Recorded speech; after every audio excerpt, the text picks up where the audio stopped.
On May 18, 1986, I attended an all-school reunion at James E. Roberts School IPS number 97. It was the special education school that I attended from kindergarten through high school. It was the 50th anniversary of the school, which was built to accommodate children with polio. The school was being closed, and the students were being mainstreamed into special ed programs in regular schools rather than being segregated into a single special ed program.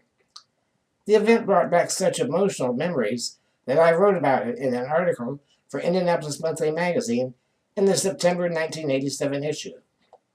The reunion was voted Best Magazine Feature 1987 by the Indiana chapter of the Society of Professional Journalists, Sigma Delta Chi. This is the VHS video that I shot the day of the reunion. Unfortunately, my video skills were a bit lacking. In some ways, I used it like a still camera, clicking off 5-second shots of different people who were there. So I've had to freeze frame some of these shots so that I have time to talk about the person shown.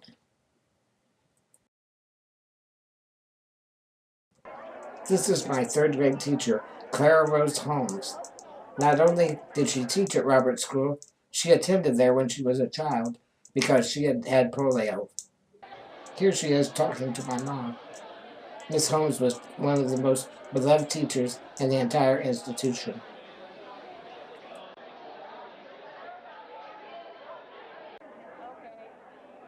This was my 6th grade homeroom and social studies teacher, Ronald Cole. He was one of my favorite teachers as well. However, he looked really strange wearing a toupee. When I had him as a teacher, he was completely bald. This is 7th grade homeroom teacher and science teacher for junior high, Irene McBurney. I won the science fair in 7th grade and got to go to the regionals.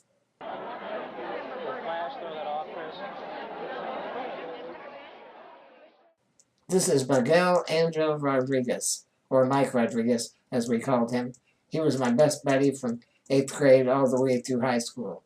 Kind of served as my wingman while I was chasing my girlfriend, Rosie.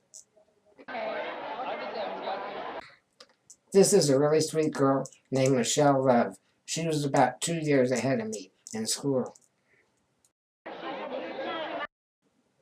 Another favorite was 5th grade teacher, Bea Rogers. She probably remembers me because the first day I got my power wheelchair, I ran over her foot. We had all sorts of fun projects in her class, like building dinosaur dioramas. This was Miss Fogus. She was the 8th grade homeroom teacher and math teacher. This is the one person I definitely wanted to see at the reunion. My very first crush, Rosalind Shula. We met in the middle of 7th grade when she transferred into Roberts School, and I chased her all through junior high and high school. That's her husband standing behind her. You can read a lot more about my relationship with Rosie and what it meant for me to see her again in the blog version of my article, The Reunion.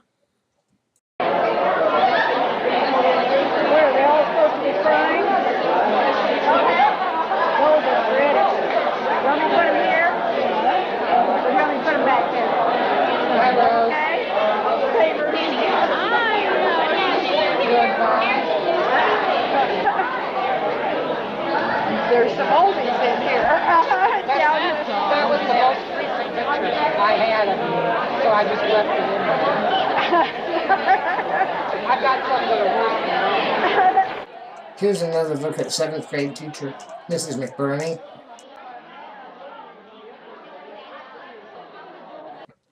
This is one of the 2 high school teachers, Harriet Bartlett. She and Mr. Price were given the impossible task of trying to spread an entire high school curriculum among 2 teachers. She taught all of the math courses, plus bookkeeping and French. Here you can see someone getting on the elevator. I generally use the ramps. A big part of the reunion article is about a harrowing trip I had down the big ramp. We'll show you that later.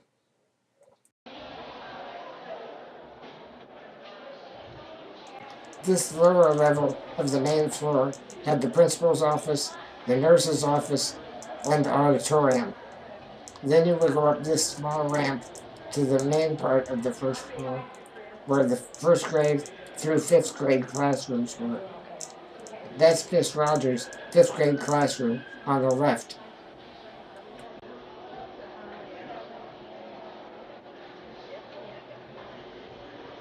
Here I'm going to check out the first grade classroom. I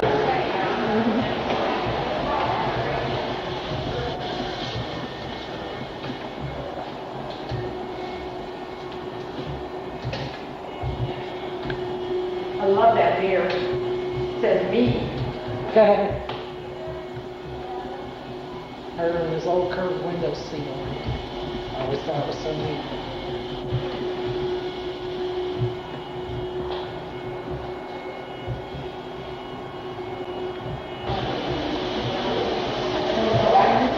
Just to look around.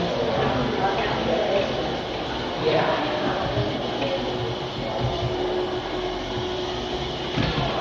I wonder if it still is down. They just moved everything out. God, this looks small. I remember this was a big room. Well, and now empty rooms look smaller Yeah, they do. than Just outside the cafeteria, you could go down this other ramp to the kindergarten room. This is one of the steepest ramps I know. Yeah. That it is.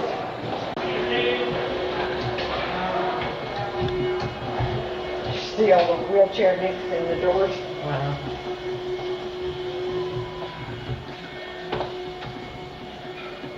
Of all the rooms I visited, this kindergarten room seemed to be most like I remembered it. It had changed very little. I would bet these are original tables and chairs, wouldn't you? It's my guess. It's my guess. I wouldn't be surprised if that was an original radio. Might have been. Might be. These pictures are original. Wall. Well, now, you weren't the original person in this room, you know. My mom, it's 25 years ago. I think that's as original as I come. Of course, by original, I meant these were the same items that were there when I was 5 years old. I know I played with these blocks.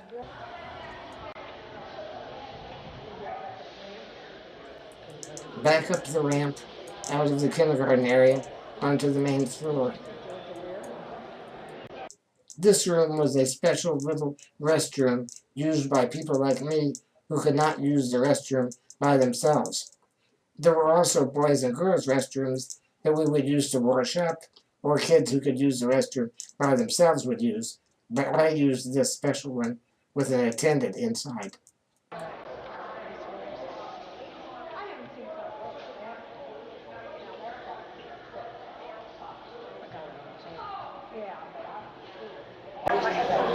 Want to go up on the elevator? I don't know. Okay. Yeah, I know.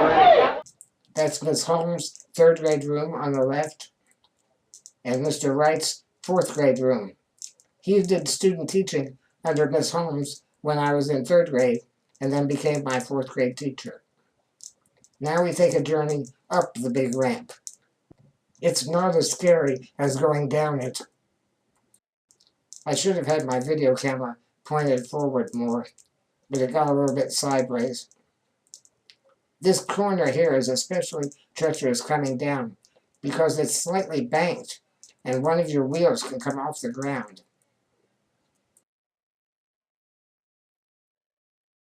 In addition to the scary trip down the ramp, I also had another accident right about here going up. My chair wasn't completely charged and a circuit breaker popped and I started coasting down the ramp backwards. I yelled for someone and they caught me before I hit the end.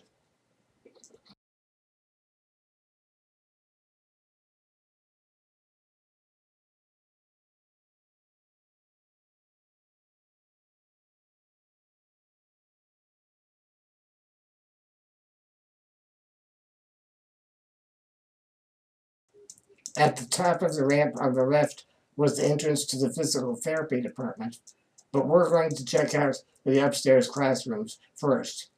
Here's Mr. Cole's room, 6th grade. I ordered about 5 or 6 of their wheelchairs. So someone didn't take wheelchairs. Now Mrs. Holmes' room. I put about 5 or 6. What's Mrs. Holmes' room? Then they would wander around and do like There was a photo album in that room. The guy on the right was my friend Christopher Lee, and this is me and my friend Estel Troxel doing publicity for a Goodwill drive. This was Mrs. McBurney's 7th grade homeroom, where she also taught junior high science and music. Across the hall is 8th grade homeroom, where we also had math. This is where I asked Rosie to go steady with me in 1969. She said yes, but then dumped me soon after. No, it's all different. All different. Yeah.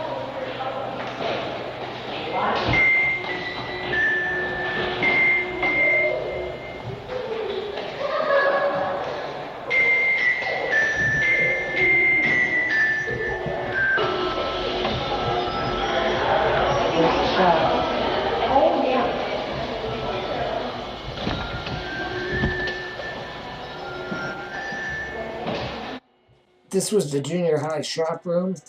We had wood shop, and they taught mechanical drawing. I had a lot of fun in there. Looks like an art room, yeah.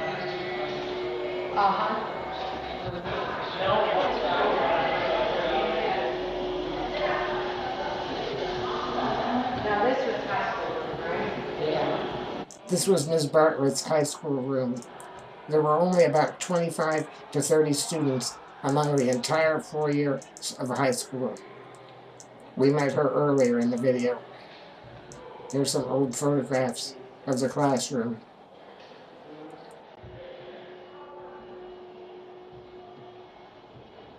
We never had home ec, but we had music in this room.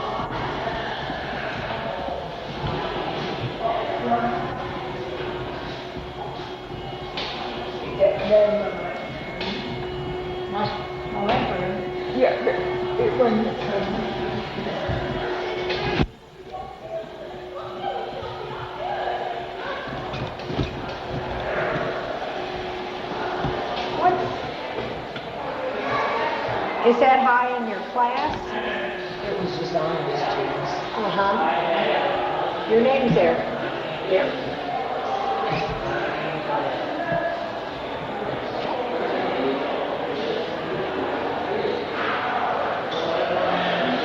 Can you get that? I don't know if you'll be able to see anything. This plaque on the wall commemorated members of the Roberts Legion. We really didn't have anything like a valedictorian, so this was just sort of a Hall of Fame or an honors area. There you can see Terry Johnson was one of my best friends. He passed away shortly after graduating high school, followed by Mike Rodriguez, who we met earlier, and then me. I don't recognize the last name on the list, and I didn't zoom in tight enough to see the earlier names.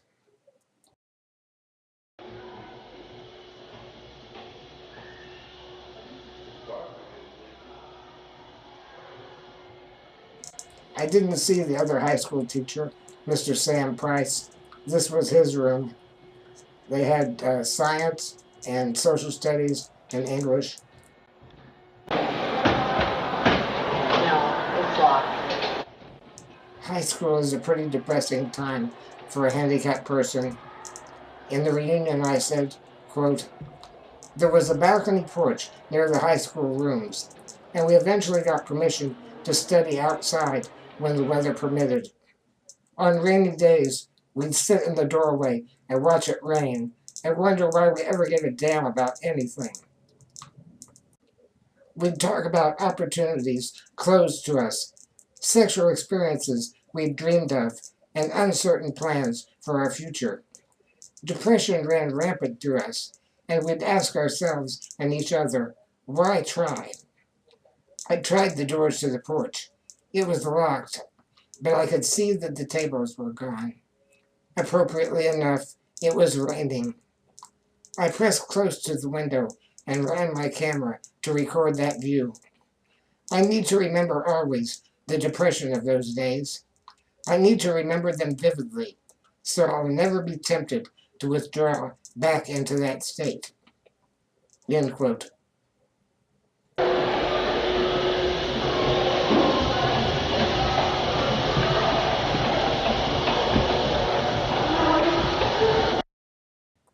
The room at the far end of the hall was used as speech therapy for many years, but later the Gilson family donated money and it was turned into a library.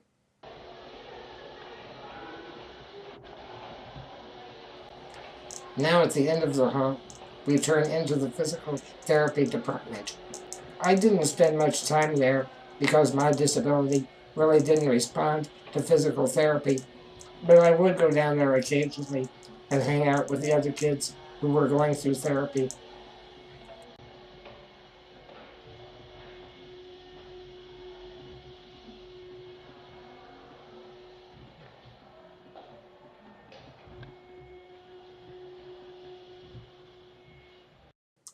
This is the door to another outdoor porch behind the therapy department. One day Rosie and I snuck out there and I tried to get her to give me a kiss, but she was afraid someone would catch us, and it never happened. Oh well. Come in this way if you want to look in the pool. I never really spent time with her. No. I sure spent time. I sure spent time hanging around, doing nothing else. I thought I'd freeze frame here as I passed by a mirror to give you a look at what I look like in May of 1986. Got my video camera mounted on the front of the wheelchair. Mom standing next to me. I lifted them weights. Did you? Back when I could lift. Yeah.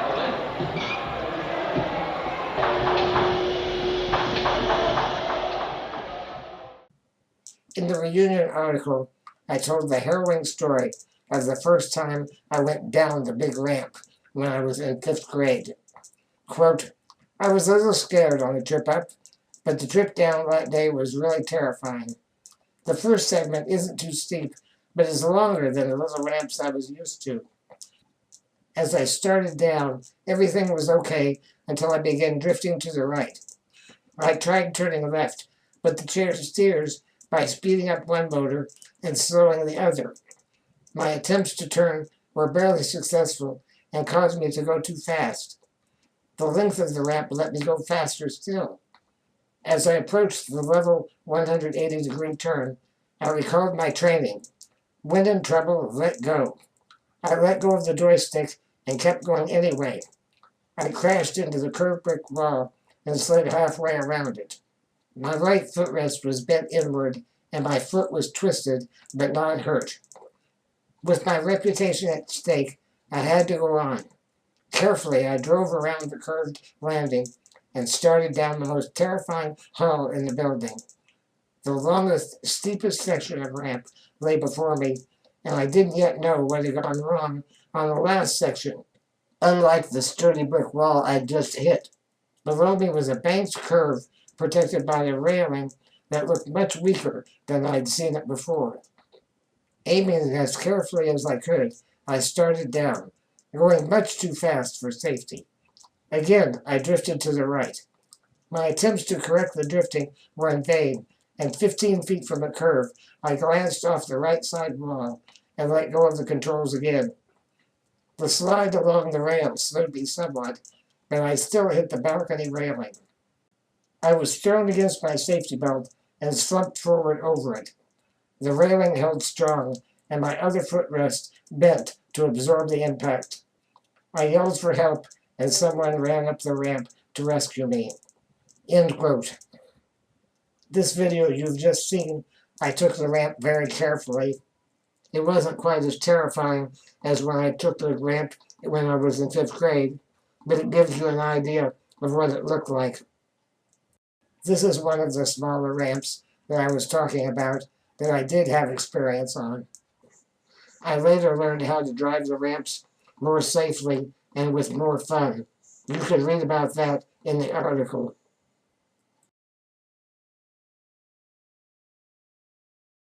This was the back exit to the parking lot where I would catch bus number 13 to come home every day.